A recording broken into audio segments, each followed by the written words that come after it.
transformasi geometri. Nah, jadi kalian apakah pernah mendengar kata transformasi? Pernah. Pernah? Gimana? Jalan. Kalau film Transformer pernah nonton? Pernah. Film itu tentang apa?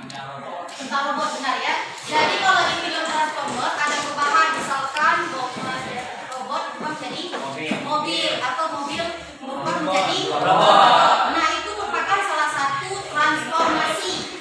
Artinya transformasi itu adalah perubahan. Nah, sedangkan geometri, geo itu berasal dari bahasa Yunani. Geo artinya bumi, metri itu artinya bentuk.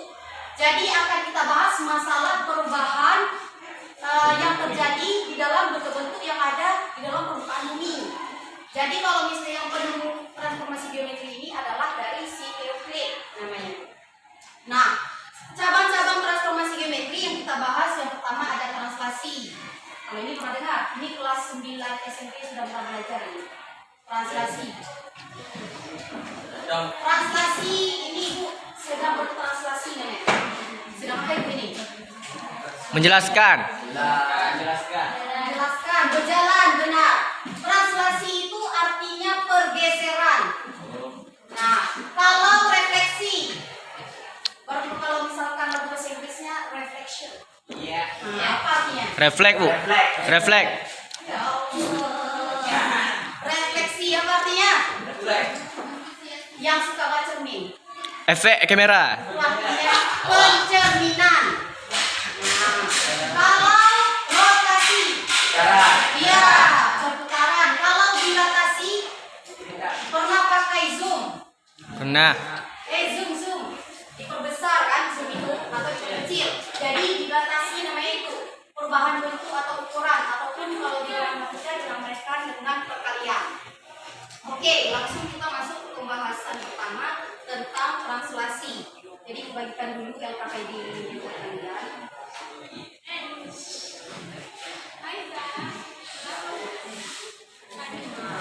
Jadi tujuan kita belajar hari ini di sini ada 3. Yang pertama, kalian itu dapat menjelaskan konsep dan pengertian translasi. Yang kedua, siswa dapat menentukan sifat-sifat translasi. Dan yang ketiga, siswa dapat menentukan bayangan.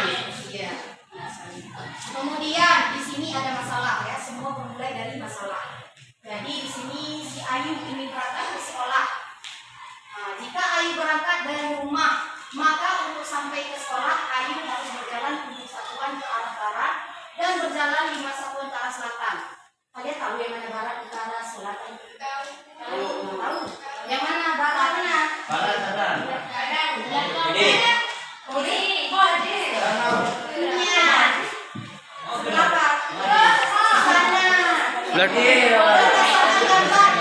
Barat itu sebelah kanan Ibu. Jadi kalau misalkan ke dalam bentuk koordinat kartesius ya. Jadi kalau timur itu sebelah mana? Sumbu X apa sumbu Y? Sumbu X apa? Sumbu X apa kalau sebelah sini?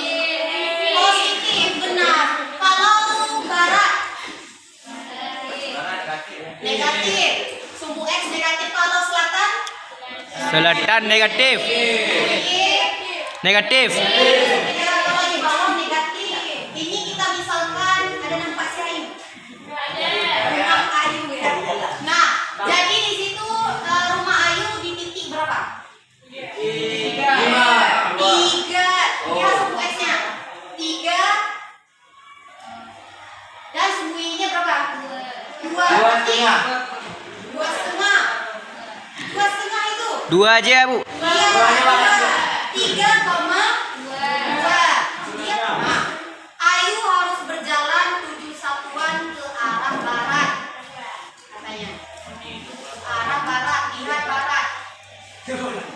Nah, barat ke sebelah kanan. Nah, jadi dia berjalan 7 langkah. Coba kalian hitung benar kan 7 langkah itu? 7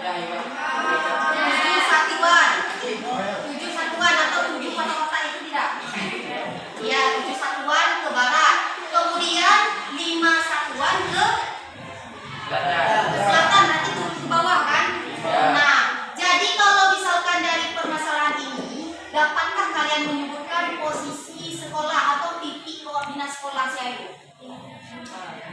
Berapa kalau titik koordinatnya? 4,3. Nah, jadi inilah salah satu contoh pergeseran dalam kehidupan sehari yang sering kita alami. Kalian dari pesantren kemari, ke barat, ke selatan, ke mana-mana lah ya, pokoknya itu lah ya. Sekarang coba lihat LKPD yang diberikan. Nah, di situ ada gambar stupa di Candi Borobudur. Pernah ke Candi Borobudur? Pernah. Semoga pernah ya. Nah, di sini ada stupa Candi Borobudur. Nah, kalau misalkan stupa itu kan banyak kalau di candi. Dan ada satu stupa utama yang paling besar kan, di tengah-tengah. Ini dia. Nah, dengan stupa satu berkoordinat, ada nampak stupa satu kan? Ya. Yang ini ya. Berapa koordinatnya? 0,0. Kalau misalkan stupa 2 berapa koordinatnya? 1,0. Kalau stupa 3? 3,0. Berapa? 3,0. Masa 2 ya? 2,0. 2,0 stupa 4. 3,0. Iya, jadi itu bisa kalian isi langsung di kertas kalian itu. Berapa koordinat stupa 2, stupa 3, dan stupa 4? Coba diisi di kertas LKPD-nya. Ini kan stupa 2, buat aja di sini stupa 2. Baru dalam kurung.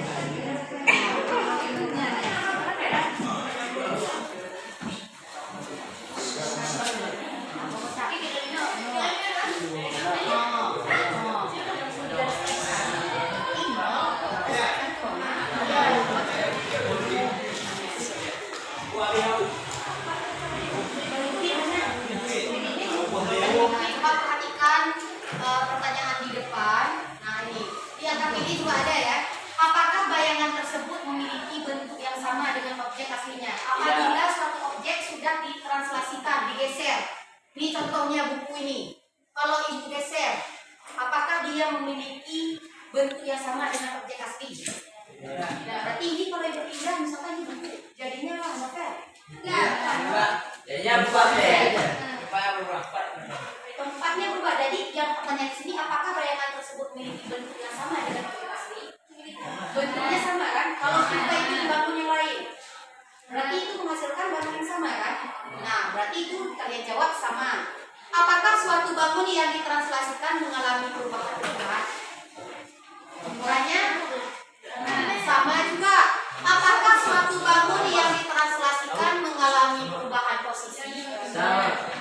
Posisinya, iya, posisinya yang berubah. Coba kalian isi. Nah, coba kalian simpulkan. Jadi apa itu pengertian translasi? Kemudian sifat-sifat apa yang kalian temukan tadi? Apakah dia mengalami perubahan apa? Kalau misalnya digeser, apa sifat-sifatnya? Dari sini.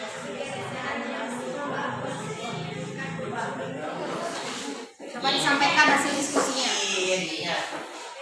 Menyebabkan pergeseran dari satu titik ke titik lainnya.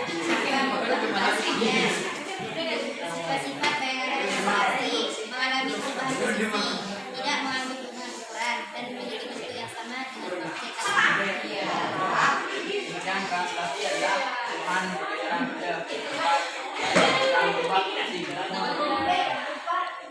Namun bentuk tetap sama. Kalau Translasi adalah pergeseran suatu benda dari titik satu ke titik lainnya atau dari satu posisi ke posisi lainnya tanpa merubah bayangan bentuk satu benda.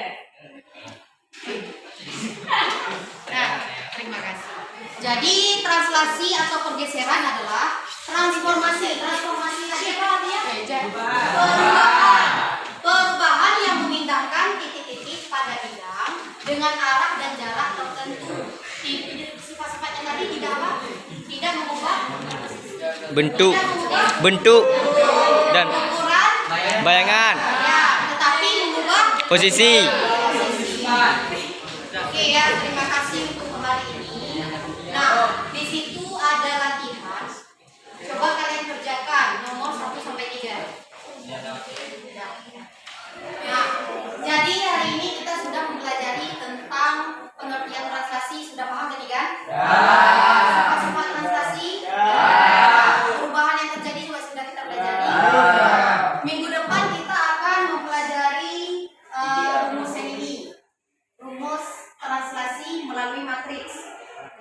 berarti sudah belajar kan? Nah, jadi sekian dulu untuk hari ini. Sampai berjumpa di minggu yang depan, minggu dan minggu depan. Lebih dan kurang mohon maaf. Silakan ketua kelas siapkan kelasnya.